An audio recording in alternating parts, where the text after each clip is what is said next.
Last time on Fuyu Rendan, I broke down the formula for writing strategic fights. Then it reminded me of how I said some sports manga felt more like battle manga than real sports. Since I'll be talking about Blue Lock, I'll use Blue Lock quality animation. What's important from the previous video is that there were two main strategy types that fights used. Finding the opponent's weak spot in their strategy, or adapting to the opponent's strategy. That is almost exactly how Kuroko and Blue Lock matches are written. Throughout the early stages of Kuroko, each opposing team had at least one superpower or strategy that the heroes needed to find the weak spot in, or adjust to. By the time they fought Akashi, there were multiple superpowers they had to account for and counter. Blue Lock got more complex faster. As I've said before, it basically has its own magic system, except it isn't magical. There are weapons, context, formulas, and chain reactions. In the story, characters literally can't be elite unless they have at least one of these things. Additionally, all of the fights are determined by how characters either find weak spots in the enemy's formula or adjust to it. By the halfway point of Season 1, the fights are getting so complicated with so many players with their own weapons and combo moves, and every single one of them has to be countered in order for the heroes to win. This all sounds great for a battle manga, but not so much for a sports manga. The reason is that the sports they're representing aren't tactical in the same way. For a high-score sports like basketball or volleyball, based on what I've seen from tactical analysis channels, the sport is won by creating several brilliant plays and maximizing your scoring per play.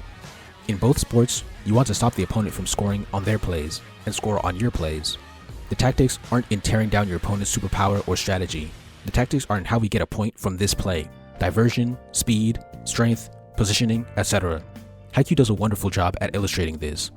It does dip its toes into defeating the opponent's strength, but it's a lot more focused on winning each play.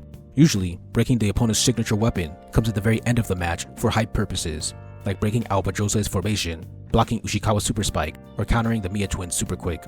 As for football/soccer, based on watching tactical analysis videos, the game is more about maximizing chances with your formation.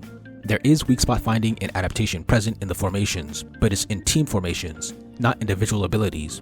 Furthermore, because soccer isn't a high-scoring sport, there are matches where even though the tactics are great or garbage, goals come from individual moments of brilliance from the players, unrelated to tactics. Neither of these things are in Blue Lock, at least in Season 1. They aren't in most sports manga that I've seen.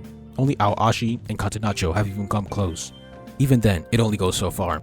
I made a video on an amazing match from Catenaccio, but the winning factors were based on two defenders finally working together, a lazy striker capitalizing on chances, and taking advantage of the opposing goalkeeper's cockiness. It's close because the defenders were formation-based, and the lazy striker had an individual moment of brilliance. But it's not as detailed as the formula systems that Blue Lock cooked up with the abilities that Kuroko had.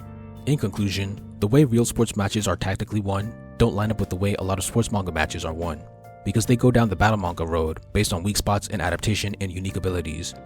It would be cool if more battle manga took the amount of effort into the superpower strategizing of Kuroko and Blue Lock and executed that through the real-world tactics of sports.